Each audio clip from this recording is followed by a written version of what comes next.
Sir, അതായത് നാളെ, അതായത് ഓഗസ്റ്റ് 5-ാം തീയതി ഷെയ്ഖ് ഹസീന ബംഗ്ലാദേശ് വിട്ടിട്ട് 2 വർഷം തികയാണ്. 2024 ഓഗസ്റ്റ് 5-നായിരുന്നു ഷെയ്ഖ് ഹസീനയുടെ നാടുവിടൽ.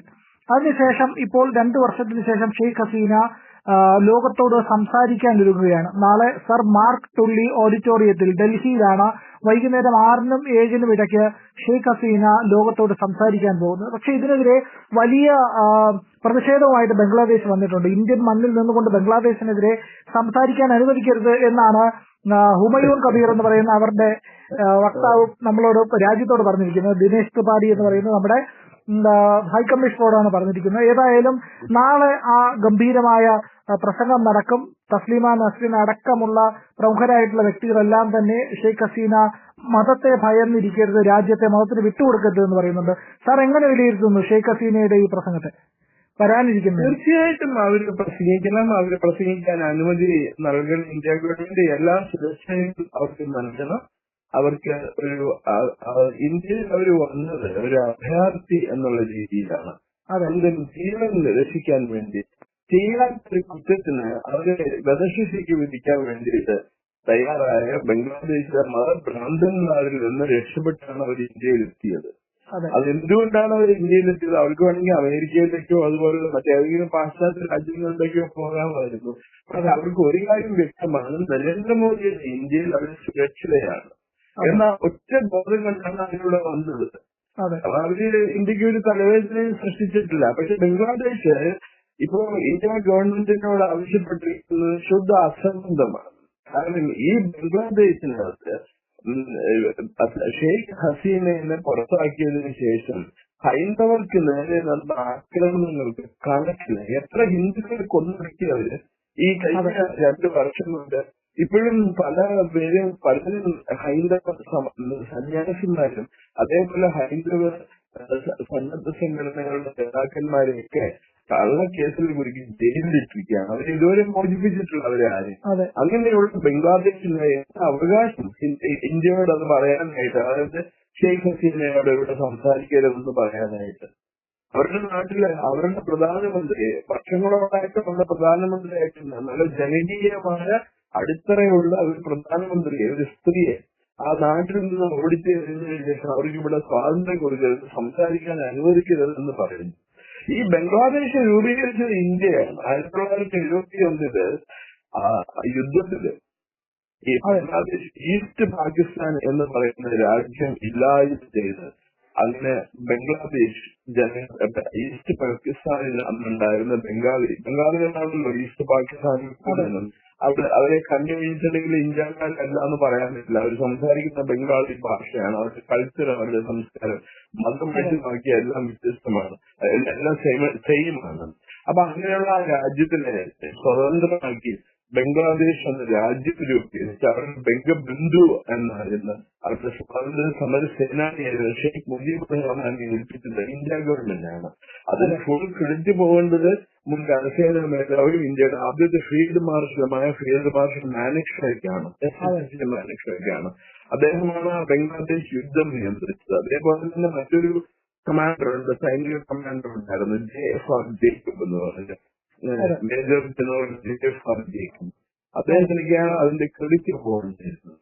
ഇന്ത്യ ബംഗ്ലാദേശിലെ മുക്തിവാഹിനി എന്നുള്ള ഒരു സംഘടനയുമായി ചേർന്ന് ഇന്ത്യൻ സൈന്യം വളരെ ബുദ്ധിമുട്ടി, പ്രതികൂല കാലാവസ്ഥയിൽ അവരുടെ ജീവനെ രക്ഷിച്ചുകൊണ്ട് ഇന്ത്യൻ ഭടന്മാർ 100 കണക്കിന് ഇന്ത്യൻ ഭടന്മാരുടെ ജീവൻ ത്യാഗത്തിലൂടെ നേടിയ രാജ്യമാണ് ബംഗ്ലാദേശ് എന്ന് പറയുന്ന രാജ്യം.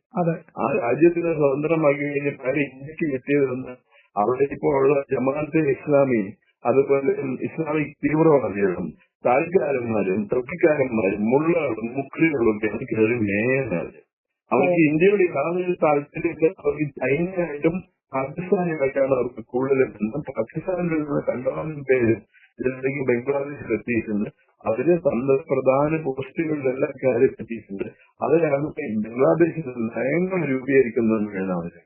അതേസമയം ഇന്ത്യയിൽ നിന്ന് കൊണ്ടുപോയിട്ട് വേണം, ഇന്ത്യയാണ് അവർക്ക് ടീസ്റ്റാർ നദിയിൽ നിന്നുള്ള വെള്ളം കുടിക്കുന്നത്, അതുപോലെ അവർക്ക് പെട്രോൾ, ഡീസൽ എല്ലാം ഇന്ത്യയിൽ നിന്ന് ഉദാരമായ നിരക്കിലാണ് അവർക്ക് കിട്ടിക്കൊണ്ടിരുന്നത്. അതൊന്നും ഇന്ത്യ റദ്ദ് ചെയ്തിട്ടില്ല. ഒരു മാനുഷിക പരിഗണന എന്നുള്ള രീതിയിൽ ഇന്ത്യ അവർക്ക് എല്ലാ സഹായവും നൽകുന്നുണ്ട്. അപ്പോ ഇപ്പോ ഈ ബംഗ്ലാദേശ് എന്ന് പറയുന്ന രാജ്യം ഇന്ത്യയോട് ആവശ്യപ്പെടുക, ഈ ഷെയ്ഖ് ഹസീനെ പ്രസംഗിക്കാൻ അനുവദിക്കരുതെന്ന് പറയുന്നത് കേൾക്കുമ്പോ നമ്മുടെ ആനയോട് അണ്ണാറക്കണ്ണം പറയാറുണ്ട്, അടിയിട്ടെന്നൊക്കെ പറഞ്ഞത് അതേപോലെ ഉള്ള ഒരു ഫീലിംഗ് ആണ് എനിക്ക് തോന്നുന്നത്. ഇവരെ ഒരു പാഠം പഠിപ്പിക്കണം. ഈ ഇസ്ലാമിക് തീവ്രവാദികളെ അവിടെ ഇല്ലായ്മ ചെയ്ത് അവിടുന്ന് രാജ്യത്ത് പുറത്താക്കി പണിയടിച്ച് പിന്തുണയ്ക്കണം.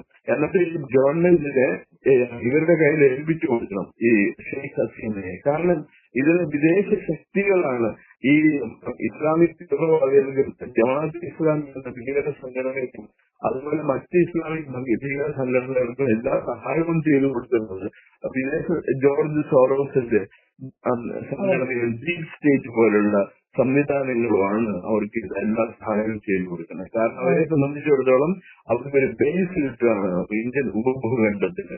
അതാണ് അവർ ലക്ഷ്യമെത്തിക്കുന്നത്. ഇന്ത്യയെ വീണ്ടും തുണ്ടമാക്കാനായിട്ട് ജവഹർലാൽ യൂണിവേഴ്സിറ്റിയിലെ പിള്ളേർ മുദ്രാവാക്യം വിളിക്കുന്നത് ഭാരത് വരെ ടുക്കട ഹോങ്ങി എന്ന് പറഞ്ഞ്, അതേപോലെ ഇവരും ഇന്ത്യയെ തുണ്ടമാക്കാനായിട്ട് ബാൽക്കനൈസ് ചെയ്യാൻ വേണ്ടിയിട്ട് അതിനുള്ള ശ്രമം നടത്തിക്കൊണ്ടിരിക്കുന്നത്. അതിനവരെ കെട്ടിയിരിക്കുന്ന ഏറ്റവും നല്ല ഒരു ആയുധമാണ് ബംഗ്ലാദേശ് എന്നുള്ളത്.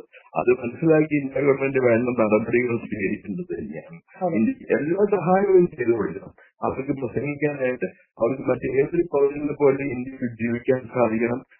അവർക്ക് ഒരു ബുദ്ധിമുട്ടുണ്ടാവാത്ത രീതിയിൽ, അല്ലെങ്കിൽ തസ്ലീമ നസറിനെ പോലുള്ള സ്ത്രീകൾ, എഴുത്തുകാരികൾ, അവര് സാധാരണക്കാരന്റെ ശബ്ദമാണ് നമ്മൾ തസ്ലീമയിൽ നിന്നും കേൾക്കുന്നത്. നമ്മുടെ ഇവിടെയുള്ള അനന്തി റോയിനെ പോലുള്ള അലവലാതി സ്ത്രീകളുടെ ശബ്ദമല്ലല്ലോ അവരുടെ. അത് ജീവിതത്തിലെ എല്ലാ ദുഃഖങ്ങളും അനുഭവങ്ങളും സഹിച്ചു കഴിഞ്ഞിട്ടാണ് തസ്ലീമയ്ക്ക് ഇത്രയും വലിയ എഴുത്തുകാരിയായതും ജനഹൃദയങ്ങളുടെ സ്ഥാനം നേടിയത്. അപ്പൊ അവർക്ക് അത് പറയുമ്പോ അത് വളരെ ഗൗരവത്തോടുകൂടി എടുക്കേണ്ട കാര്യമാണ്. അതെ, വളരെയധികം ഒരു ശ്രദ്ധ വേണ്ട ഒരു അന്താരാഷ്ട്ര വിഷയം തന്നെയാണത്. ഒരു രാജ്യത്തിന്റെ പരമാധികാരത്തിനെ ചില തീവ്രവാദികൾ ചേർന്ന് അട്ടിമറിച്ചതിന്റെ ഫലമാണ് ഷെയ്ഖ് ഹസീന അനുഭവിക്കുന്നത്.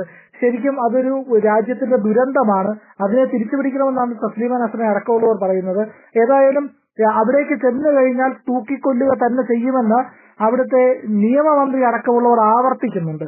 അതായത് ഒരു ഭീകരവാദത്തിന്റെ കൊലവിളിയാണ് ബംഗ്ലാദേശിൽ നിന്ന് കേൾക്കുന്നത്. പക്ഷേ ജനാധിപത്യത്തെ വീണ്ടും വിജയിപ്പിക്കാനായിട്ട് ഇന്ത്യ ഒരു ശ്രമം നടത്തുന്നു. അതുതന്നെയാണ് ഷെയ്ഖ് ഹസീനയുടെ പ്രസംഗത്തിലും ഉണ്ടാവുക എന്ന് പ്രതീക്ഷിക്കാം, അല്ലേ സർ?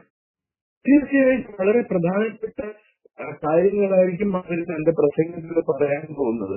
ഒരു രാഷ്ട്രത്തിന്റെ മേധാവിയായിരുന്ന വ്യക്തി ആ രാജ്യത്തിൽ നിന്ന് അവരെ ഓടിച്ചുവിട്ട് അന്യ രാജ്യത്തിൽ തന്നെ അഭയം നേടി അവിടെ നിന്നുകൊണ്ട് അവർ യഥാർത്ഥ സത്യം വിളിച്ചു പറയുകയാണ്. ഇന്നത്തെ കാര്യം ആലോചിച്ച് നോക്കുക, ആ ഒരു സിറ്റുവേഷൻ ഒന്ന് ആലോചിച്ച് നോക്കുമ്പോൾ അത് വളരെ പ്രധാനപ്പെട്ട ലോകം മുഴുവൻ ശ്രദ്ധിക്കുന്ന ഒരു പ്രസംഗമായിരിക്കും ഷെയ്ഖ് ഹസീന. അതിനുവേണ്ടി ലോകം കാത്തിരിക്കുന്നത്. കാരണം ആദ്യമായിട്ടാണ് അവർ പൊതുവേദിയിൽ പ്രത്യക്ഷപ്പെടുന്നതും ഇന്ത്യയിലെത്തിയതിനു ശേഷം പൊതുവേദിയിൽ പ്രത്യക്ഷപ്പെടുന്നതും സംസാരിക്കുന്നതും. അതുതന്നെ അവർക്ക് എത്രയോ കാര്യങ്ങൾ പറയാനുണ്ട്. അവര് ഒന്നിരണ്ട് തവണ